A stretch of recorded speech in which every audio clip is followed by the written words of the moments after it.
podium I'd like to use. I kind of felt like if I wanted to use the minister's pulpit, I would need to wear robes, so I think I would take, I guess, what would be the layman's podium. But welcome, everybody. I'm glad to see you here today. We apologize for having to cancel the last tour, but nature kind of intervened, and of course, I hope everybody stayed safe and warm during that particular day, and we were happy that we were able to reschedule the tour with just very, very little effort, and really happy for the turnout today, and especially because everybody liked the sunshine. It seemed like we did remember today in sunshine, but the weatherman is saying we're supposed to have it all next week, so lots to look forward to, especially today. Well, I'm Revis Edmonds. I work for the Department of Arkansas Heritage, Arkansas Historic Preservation Program. I'm the Preservation Research Outreach Coordinator, and I basically spread the word about our amazing Arkansas historic buildings all over the state, all over Pulaski County, and I am absolutely excited to have Pulaski United Methodist Church lead off not just our Sandwiching and History tour schedule this year, but our overall tour schedule. Y'all got to be first in line this year, so Pulaski Heights, give yourself a great big round of applause. I'm so happy that for the assistance of Reverend Britt Scarna, the senior pastor here at Pulaski Heights, and Trent Hubbard, the church administrator, for allowing us the hospitality of the Pulaski Heights church family. And I want to specifically also point out the assistance of our agency's deputy director, Patricia Blick, who is a member here at Pulaski Heights, and who helped me, was very invaluable in helping me with my research on Pulaski Heights United Methodist Church.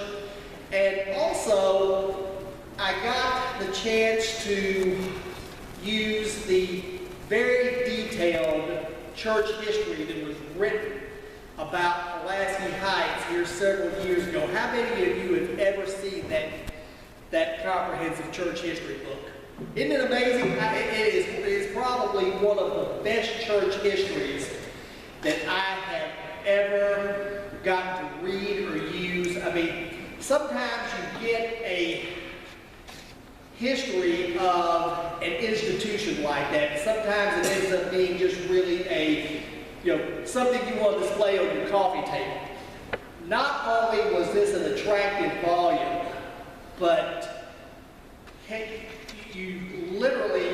I have seen literally volumes in which some of the finest, most trained historians in this country could not have done better than the people who researched the history of this church and provided such a valuable resource. It was certainly invaluable to me as I planned the research and what we're going to be discussing about the church today.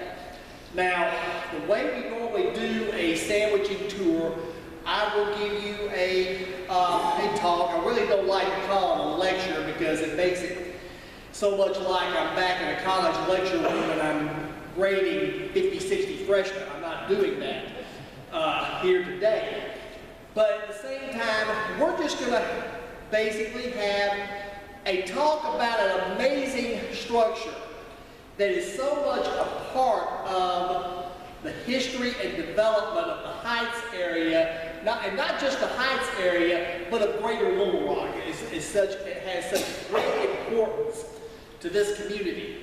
So basically, we're going to have a talk about this church among friends. And afterwards, it'll take probably about 25, no more than 30 minutes. And then afterwards, just feel free to, there's certain parts of the church plant that right now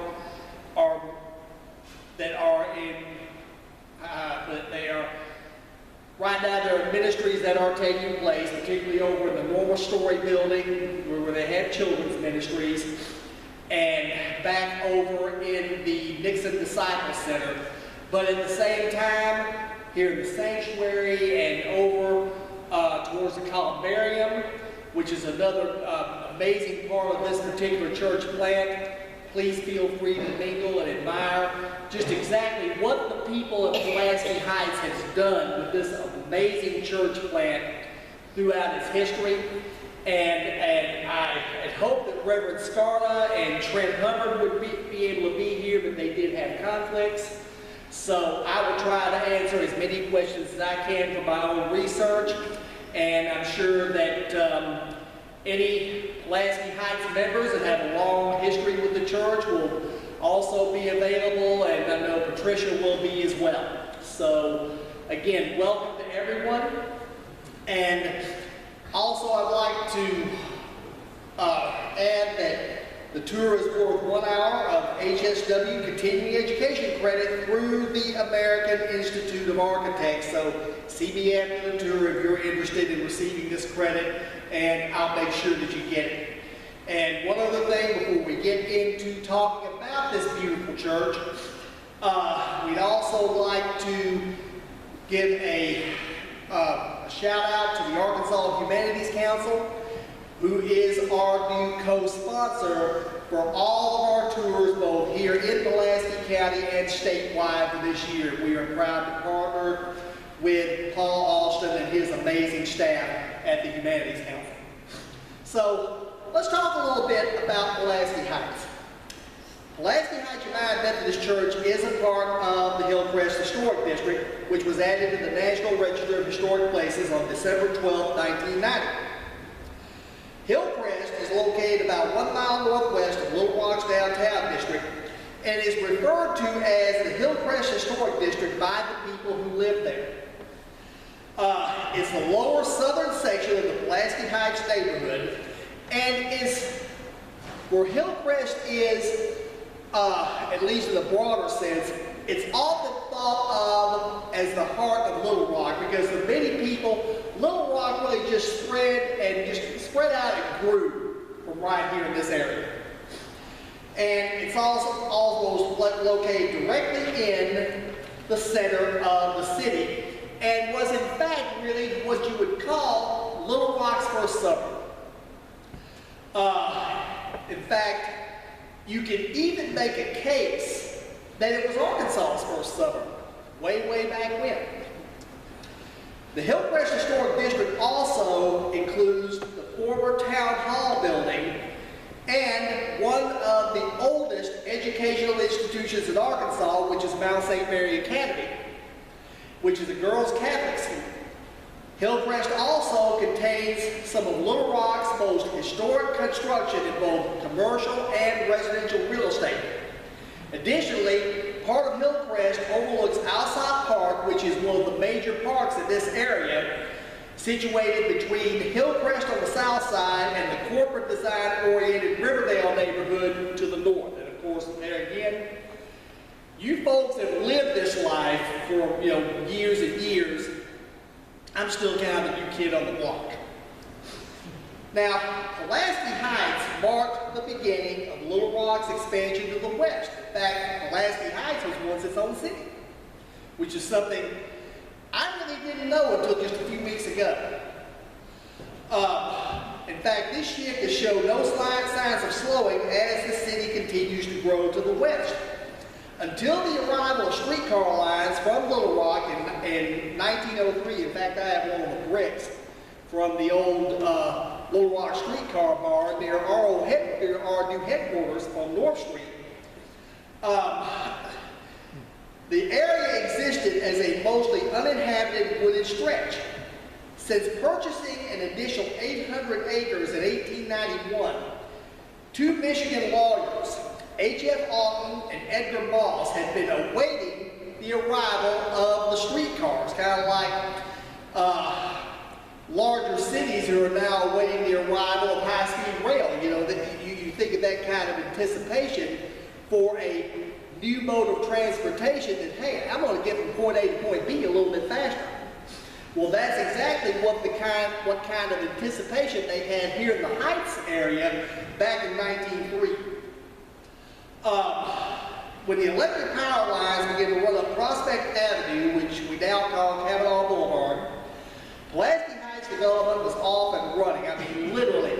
Pulaski Heights at that point in time was kind of in Arkansas, as far as, you know, your growth areas, we kind of think of them, and they kind of thought of Pulaski Heights at that time in the same way we think of places now like Maumelle or Conway or even up into northwest Arkansas.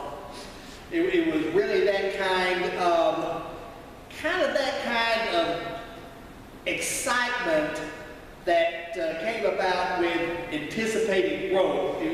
People were just looking to be able to grow, have a better economy, improve their standard of living, and that center was just right here in the Heights. In a couple of years, Pulaski Heights grew from about a dozen families to a town of more than 300 by the time it was incorporated by the Secretary of State on August the 1st, 1905. And with that, you started having sidewalks, schools, churches, and businesses, including a newspaper. You started having even a little bit more competition with both, at that time, the Gazette and the Democrat. You had a third newspaper right here in the Heights. And Pulaski Heights, the leaders of the Heights, touted its natural outdoor beauty and attracted home buyers of many different income levels. We talked today about social and even income diversity. Well, they were really practicing it in the town of Pulaski Heights back at the turn of the century. It was considered, again, Little Rock's first suburb, and it lasted as an independent community until 1916, when this town, and it saw the advantages that included the fire station, voted to become the 9th Ward of Little Rock. In fact, it had a little easier time dealing with the issues involving in fact, what amounted to a merger or annexation with the city of Little Rock, then pretty much at the same time Argenta was having over on the other side of the river, when it was in fact briefly, and of course under dispute, briefly annexed to Little Rock, but it eventually broke away and became the city of North Rock. But in 1916, Pulaski Heights became the 9th Ward. And of course, the one thing, I mean, we're all, pretty much all homeowners, I think, here. And what is one of the chief things that we get a benefit from when we get a fire station? What's our chief benefit? Lower insurance rates. You know, those folks were thinking about that back in 1960. So, they became the 9th Ward. Hillcrest and the Heights would then to go on to become a very distinct but still attractive neighborhoods that would become very much a part of the heart of Little Rock. And yet, still drew new residents. The fact that it surrendered its city charter had absolutely no bearing on the growth of this part of town. In fact, it accelerated it, really. 1908, Mount St. Mary's Academy and Covenant moved from Louisiana Street over to a 10-acre site that would become Hillcrest, and at the same time ceased instruction for boys and changed its name to Mount St. Mary Academy. In 1851, the Academy continues to educate young women and stands as the oldest educational institution in continuous operation in Arkansas. Little Rock's Catholic High School for Boys was founded in 1930, it sits just across University Avenue, which is considered the western border of the Heights. In 1913, what is now Pulaski Heights Middle School was established, and in 1916, St. John's Seminary, which was also called Little Rock College, would move to North Tyler Street in the Heights. It would close in 1967, but the seminary campus would become the site of St. John's Catholic Center and is the administrative headquarters of the Roman Catholic Diocese of Little Rock. The area in Hillcrest is also chosen for its elevation, which makes New Park ideal for today's joggers and cyclists, because normally when you're out doing that, you do want some incline in order to make your jog a little beneficial, and especially if you're kind of like I am, you need all the benefit from it you can get. So, you also have a great view of downtown and the Arkansas River, and of course, it's been generations have thought it ideal for watching fireworks during Riverfest and the Pops on the River celebration. Okay? All that remains of Alsop Park's old suspension footbridge that was built in 1906 to allow Hillcrest Addition residents easier access to the Kavanaugh streetcar stop are the concrete piers, but yet Alsop Park still holds a softball field, tennis and basketball courts, mountain bike trails, a pavilion, and a playground. It's also home, the Heights is home to the exclusive Country Club of Little Rock and its 18-hole golf course.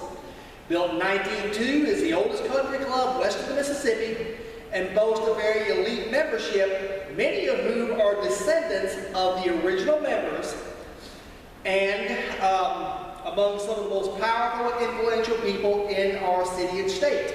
As governor of Arkansas, former President Bill Clinton had an honorary membership at the Country Club of Little Rock. Does anybody know if current governors still, do they have that benefit or not?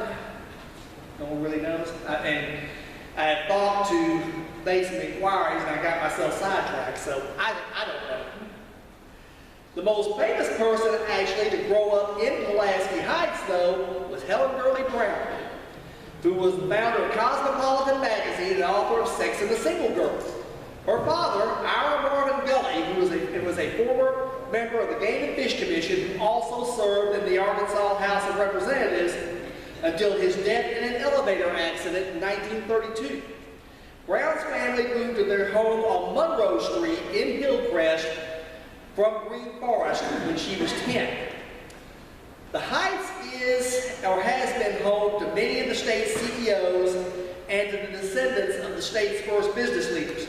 By far, the most notable event to befall the Heights area took place on March the 31st, 1960, when a B-47 bomber from Little Rock Air Force Base exploded overhead. Almost sounds like as cataclysmic as the Titan II explosion up near Damascus.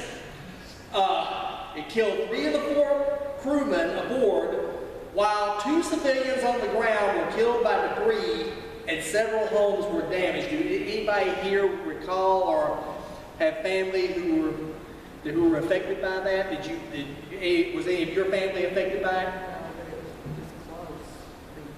Wow, I mean, I cannot imagine the kind of damage that would have caused. I mean, it would be something akin to a tornado.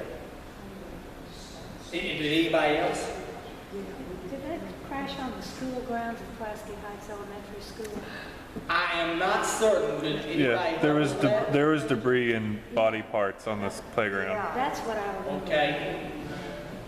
Wow. And you could see the burn places. It was early morning before school. Right. You can imagine what the horror would have been if there had been a bunch of school kids out there. Wow.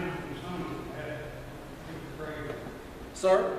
9th and Summit Street, they had a big crater there, about 10 foot deep, burned twice the time. At 9th and Summit, you said? Yes. Okay. Are there any remnants of that crater still there? No. Okay. Well, as Little Rock continued its growth westward, the creation of new neighborhoods created a need and opportunities to plant new churches. In Pulaski Heights, the first church was planted by the Episcopal Diocese of Arkansas, not far from here, in 1905. And the Methodist Episcopal Church South is what we used to know the United Methodist Church as, selected 3 areas of the city for long-term church development. That would be Capitol View, Pulaski Heights, and White City, which was later known as Forest Park. Pulaski Heights is first mentioned in the Little Rock Conference's appointments in 1907 as a joint charge with Capitol View Methodist Church to, quote, be supplied with preaching, which I construe as not having a permanent pastor at that point. Now, I'm not a United Methodist, I'm a Southern Baptist.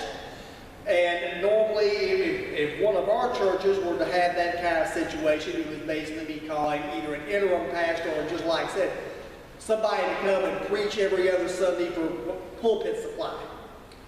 So, the next year, 1908, the conference minutes referred to an appointment named Capital, Mission, and Henderson, which was implied to mean Pulaski Heights, and they were specific in what area of the city that this particular charge was meant to serve, which is this particular area of the Heights.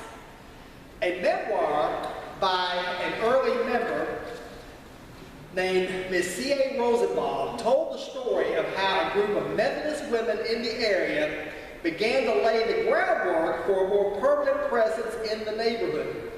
This effort would rise from their organization of a Ladies' Aid Society in 1909. And upon some further research, I learned that a Ladies' Aid Society would normally lead to a Sunday school, which in Methodist church organization in those days, basically you had to have one or the other to begin organizing a formal church. Whereas Baptists tend to organize the whole congregation and allow the Sunday school and other ministries come about from there. So the Ladies' Aid Society began in the area in 1909 and gave rise by 1940 to the formation of the Women's Missionary Society. In 1909, Dr. A.C. Miller, the district superintendent, which at that time was called the presiding elder of that particular district of the church, in this case it would be the Little Rock district, would negotiate the purchase of 2 lots on the corner of Woodlawn and Beach Street from Mrs. Jane Woodruff for $1,000. An article on the history of Pulaski Heights, published in the centennial issue of Arkansas Methodist in 1936, stated that Reverend Miller, because of having very little financial support from potential parishioners, would actually buy the lots out of his own pocket. At the 1911 Little Rock Annual Conference, Reverend Henry Buer was appointed pastor of Capitol View, which in itself had begun as a mission of First Methodist Church downtown, what we know nowadays First United Methodist Church in downtown. In 1906, then a part of his charge was to meet with Methodists in the Heights area and join them in church planting efforts. What it sounded to be like would be like a city missionary or a state missionary, however you would want to define it, but it would have been defined in any fashion as a mission work. He is all but certain to have met with the Ladies' Aid Society to guide in the creation of a Sunday school, along with, as I just mentioned, with the formation of a Ladies' Aid Society most always came before the organization of a new church. It was expected to come in that order in order to be recognized by the annual conference. The Sunday school first met in the current site of St. Thomas Reformed Episcopal Church at Woodlawn and Ash in 1912, just right down the street. It's not certain how many charter members the church had at its inception, but it appears that the most accepted number was the 11 people that met with Reverend Bueller in that time in 1912. Several other reports during that period put the membership as few as 34 and as many as 47. But within a year, the church's membership grew with the community. It grew up to 114. The first media mention of the organization of the church was in the February 4th, 1912 issue of the Arkansas Gazette, which was in fact reprinted in the 50 years ago column on February the 4th, 1962, and first erroneously by the paper as being located at Woodlawn and Elm. The original location was at Beach and Woodlawn, again 2 blocks down the street. Originally the corner was called Beach and 6th because that was the original street configuration when Pulaski Heights was a separate town. But when they merged with Little Rock, obviously you couldn't have 2 6th Streets. So 6th Street was, was changed to Woodlawn. On the 21st of July, 1912, the church's original cornerstone, which you can see right out here where we entered, was laid in the presence of several hundred people of the suburb. In fact, at that point in time, the people who formed Pulaski Heights United Methodist were in fact known as the people of the suburb. That's what they were known as throughout Greater Little Rock. And Mrs. J.S. McDonald gave the church a loan of $5,000 so construction on the original facility could begin as soon as possible. On Christmas Eve 1912, the first service was held at the main level in the new auditorium, again 2 blocks down the street, which is now an apartment house. And the baptism of Martha Catherine Brown was the first to be celebrated in the new church on that date. She remained very active in the church into the late 1980s. In fact, the last I found mention of her in the church history was about 1988. That same year, Reverend Robert Duckworth was the first pastor appointed full-time to the church by the annual conference. The building was going to be based on what was called the Akron Plan, which envisioned church plans designed to make the Sunday school a more integral part of the church. They were less concerned with having a big, large sanctuary than having plenty of room for Sunday school to grow and to have an active educational program that, in the view of Methodists at that time, was key to a stable congregation. And if need be, they could have several worship services in order to facilitate that goal. Eventually, classrooms, a pastor's study, and other rooms on the main and balcony floors were added, while the basement contained a parlor, restrooms. I mean, it had contained indoor plumbing, which was definitely not that common even in the fast-growing Heights area in 1912. Serving rooms, a gymnasium, a basement gymnasium, and showers.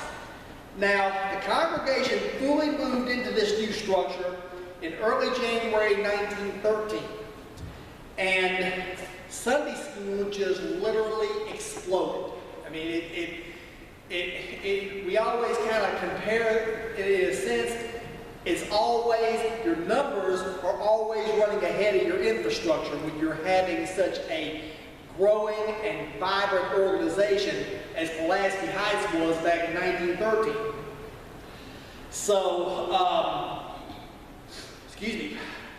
Hannah Hall, in order to accommodate this, Hannah Hall, which was on a vacant lot next to the church, was built and completed in 1924. In 1941, the Board of Stewards authorized a commemoration to celebrate the 30th anniversary of the church to be held the following February. The celebration was going to be marked by a major building fund drive. In fact, it's going to be first of a multitude of building fund drives that would ultimately result in this amazing facility you see here today. And the slogan was going to be 30 years in service, 30,000 in gratitude. $30,000, which, in the grand scheme of things, I mean, yes, to most of us, $30,000 is a lot of money. But in the grand scheme of things, really, especially when you're talking about what this church has done, is relatively small. But that was a huge mountain for this congregation to climb beginning in 1941. And the goal was to build a new sanctuary on the corner lot adjacent to the original building, upon which the old church would be remodeled to serve as the educational building. But a certain event intervened with those plans. It's called Pearl Harbor. So World War II began, and basically civilian construction ground to a halt, not to mention the fact that you had all the rationing of building materials because they were all going overseas to the fighting fronts. But at the same time, what materials you could get because of short supply, the cost was just astronomical. So the church took that opportunity during the war years to build on what they had, on the goals that they had did on their fundraising. And instead of $30,000, they raised $50,000 by January of 1945. Now, things had changed because the building down the street had deteriorated and literally was beyond saving as far as a growing church plant was concerned. So the church, in September 1945, made the decision to purchase 3 lots at the corner of Woodlawn and Monroe, where this sanctuary has now been constructed. Groundbreaking for the new sanctuary took place on March 13, 1949, and the cornerstone was set on May the 14th, 1950.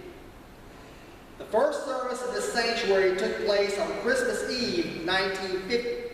And in the Welcome Center again, that original cornerstone that I told you about was dedicated by Reverend Bueller will be found out as you exit out of the Welcome Center.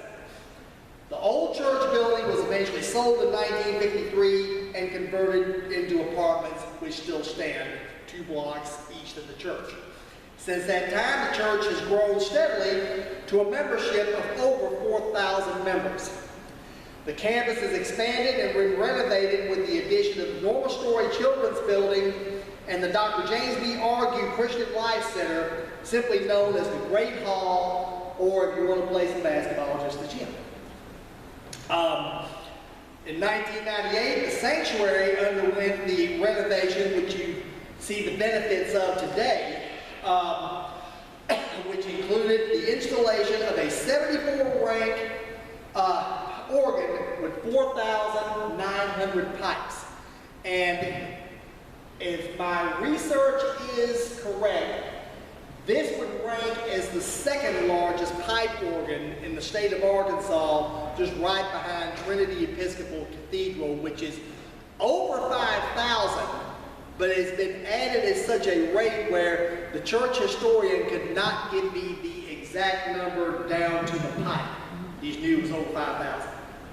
So, and that's still, though, an amazing feat of engineering that produces, I know, some just amazingly beautiful music. The Nixon Disciple Center, the parking deck out back, and the columbarium were added in 2005. Now, the church itself and the additions to it have reflected this particular style. Were built in the English Revival style of architecture, and the church's subsequent additions were designed to conform to the sanctuary design.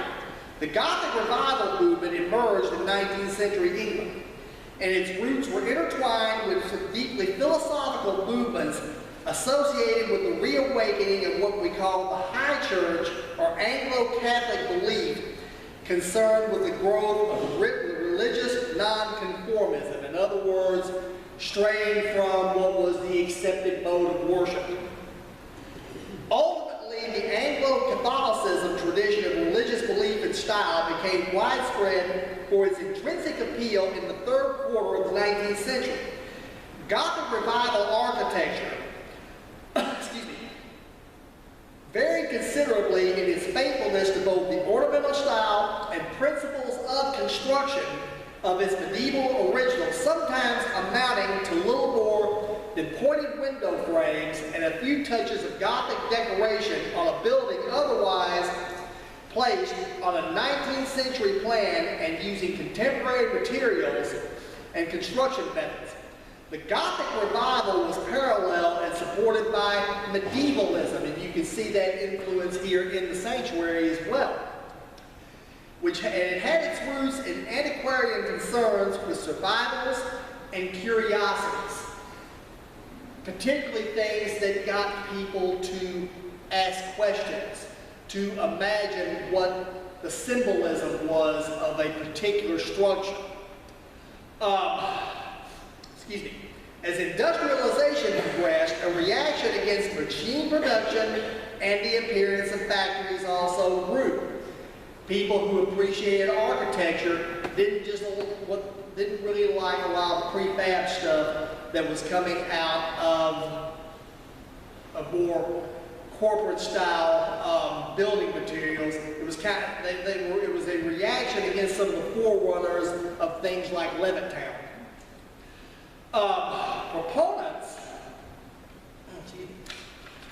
Proponents of the more picturesque, such as Thomas Carlyle and Augustus Pugin, took a critical view of industrial society and portrayed pre-industrial medieval society as a golden age.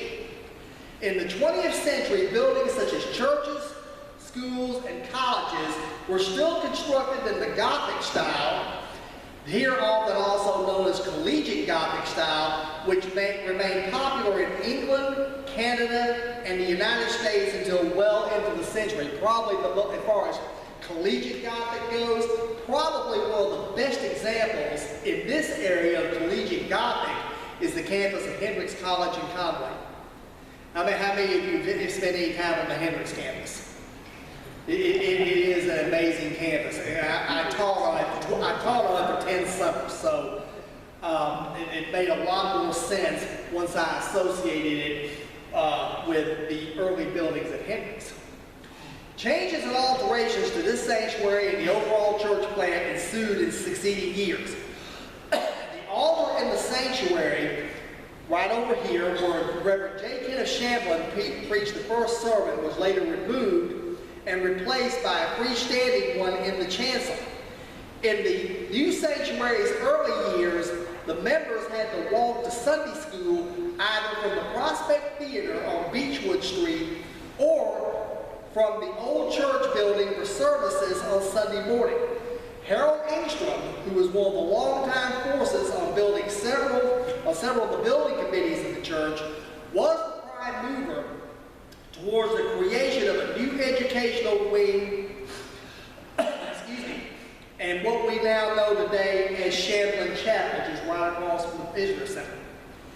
That vision, as expressed by Mr. Engstrom, would certainly appear to be a fitting extension of the sentiments of another longtime building committee member named Mrs. Herbert Smith.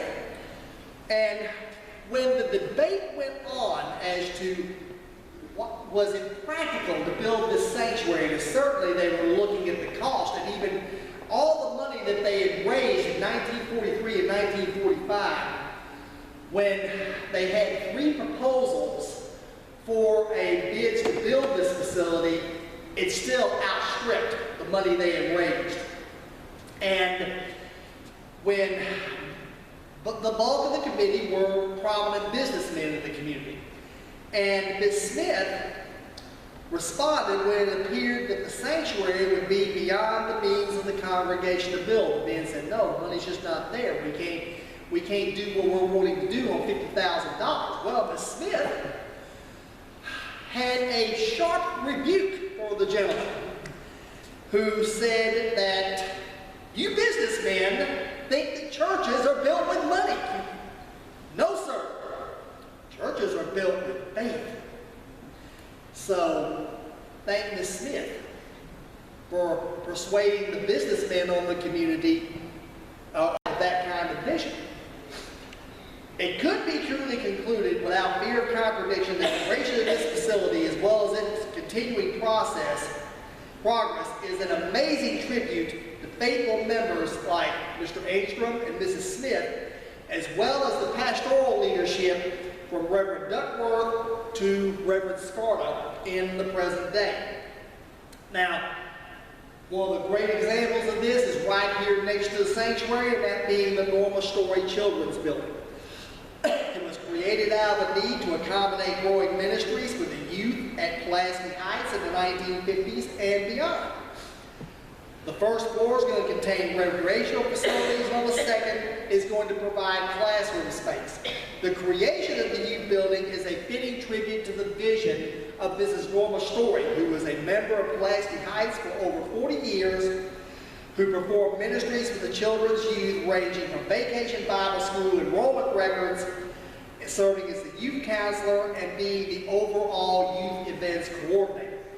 The building was renamed in her honor after she passed away in 1987. In January 1982, a new sacristy, which, and again, I had to do my research as a non-Methodist, which is a room in a church where a minister prepares for a service and where vestments and other things are used in worship were kept, was unveiled and located in a small room behind the sanctuary. A new set of paraments, which are the liturgical hangings on and around the altar, as well as the cloths hanging from the pulpit and the lectern, and the ecclesiastical vestments and mitras, which are the hall headdresses worn by bishops and senior clergy as a symbol of office, were also donated to the church that very same year. 6 kneeling cushions, and I believe that's one of them right over here, and a wedding cushion that were designed and hand-stitched using colors and designs from the stained glass windows were added the following February. The James B. Argue Christian Life Center at the back of the church was completed and opened in 1986, and the Great Hall became the center of church activities of all kinds. As part of the building's construction, the walls were removed from the library to create a large hallway joining the courtyard of the existing building to the Christian Life Center, which is now the church's main reception area right here to my right. The area contains stained glass that was designed by Sue Stained Glass in North Little Rock. Plus, all the staff offices are on this area, this area as well. Finally, the height of the Church Home 2000 project was the renovation of this sanctuary beginning in 1998. The project, in which we can take in its benefits today, again involved new lights, slate flooring, the same slate flooring that you see here. But again, and I'm going to also make the star the pipe organ, which was originally placed in the sanctuary in 1960. An anonymous donor gave $500,000 to renovate the organ, which was done by Nichols and Simpson in 2000. Again, it included an increase from 25 to 75 ranks, a new console, and an increase in pipes back here at the rear of the cemetery, along with the trumpets that extend out from the pipes. A nice outdoor complement also to the sanctuary's music-making ability stems from the bell tower that was added to the sanctuary in 1954. Thing is that for roughly 20 some odd years, you had a bell tower with no bell ringing in it. So Chris Wellens, the widow of a businessman named James Wellens, sought to honor her husband's memory after his death in 1978 by offering in her will to equip the tower with a set of bells and an accompanying carry-on, which is a set of bells in the tower, played by a keyboard. And of course, this process was set in motion after Ms. Wellens' death in 1989 with the casting of 4 combination bronze tin bells that were each inscribed with, quote, "in loving memory of James Wellens" on one side and Pulaski Heights United Methodist Church on the other. The bells, which were cast in France, took over a year from casting to still further in 1999 with a gift that went towards the placement of a matching set of 20 Picard bells in addition to the original carry-on, which was also cast in France. The most recent projects, part of the Join Hands and Build campaign in 2002, provided a 3-story addition of 38,000 square feet to the existing church facility, including the parking deck out back, because several stories I had read and others had told me that there was even a time that the church had people who attended this church had to park out at War Memorial, and then there was a shuttle that brought people back and forth from War Memorial to worship on Sunday morning. So you had this, which also required extreme sensitivity in response to the concerns of the church's neighbors in the Hillcrest area for maintaining the traditional residential fabric of the area, as well as the increase in traffic. Because of the placement of the church plant, maximum use of the property was essential for the further progress of the ministries of Pulaski Heights. So it was all part of a 3-stage master plan. There was a renovation, again, of the normal story building, a 400-seat multi-purpose room, which became known as Wesley Hall, complete with an up-to-date audio-visual system used for a contemporary worship service. In fact, that's where they still hold the contemporary worship services. But within that particular area, there is a labyrinth, which is incorporated into the carpeted floor of the multi-purpose room. Now, the labyrinth was built in order to facilitate prayer, meditation, spiritual transformation, or global spiritual unity. This was, in fact, the project at that point in time of the associate pastor, Reverend Harriet Akins Bandman, who, in fact, took its care on as a personal project. And then, of course, you had the development of the columbarium, which is the home of the ashes of several past faithful members of Pulaski Heights United Methodist, as well as commemorating many of the prominent faithful members of the church who are buried somewhere else, but still have a place of honor within the columbarium. In fact, this is one of the most amazing parts you're going to see it here at Pulaski Heights. It's a wonderful legacy honoring many of the faithful members that was consecrated in September of 2005. It has 3 unique features. On the east end of the garden is a cross that was dedicated to Mr. Harold Engstrom, who was, again, a longtime leader in the expansion of the church. Then several of the burial urns in the garden are adorned with decorative spiritual ornamentation. But the planners of the columbarium did not forget the memories of faithful members that came before the garden was added.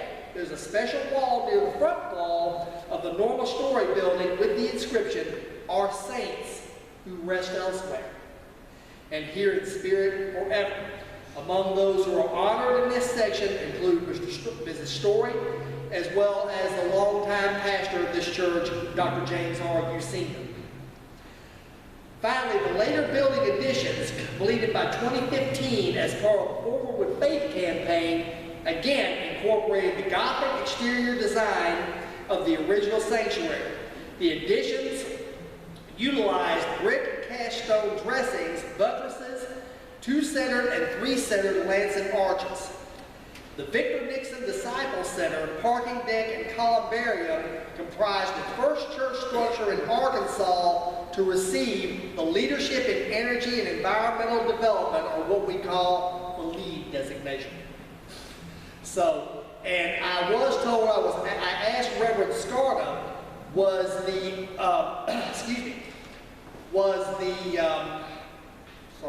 was the labyrinth available to be viewed today? And he told me, unfortunately, no, because this is the day where they get that area set up for their contemporary worship service on Sunday. So I did try, and again, it is amazing to see.